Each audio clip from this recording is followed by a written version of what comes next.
The surgeon begins by making a linear incision over the pip joint. A saw is used to resect the head of the proximal phalanx. It is important to also resect the base of the middle phalanx down to subchondral bone to ensure adequate engagement of the screw.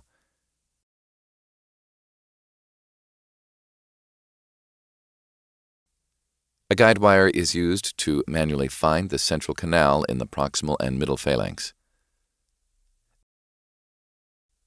Using the drill portion of the drill driver tool, the proximal phalanx is drilled to the first laser line.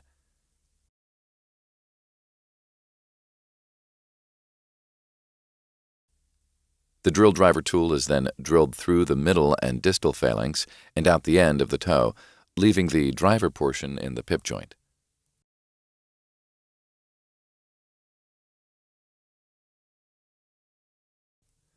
The driver is left in the joint to later engage the screw.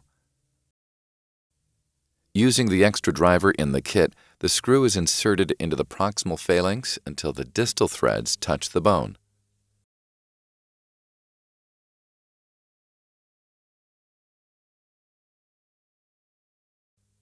The driver end of the drill driver tool is then used to engage the head of the screw. While holding the middle phalanx steady, the screw is turned counterclockwise into the middle phalanx until 2/3 of the distal threads are engaged. The surgeon then turns the screw clockwise to compress the joint. The opposing threads on the screw will cause the joint to come together for optimal compression. The driver is then removed, and the incision is closed, and a compressive dressing is applied.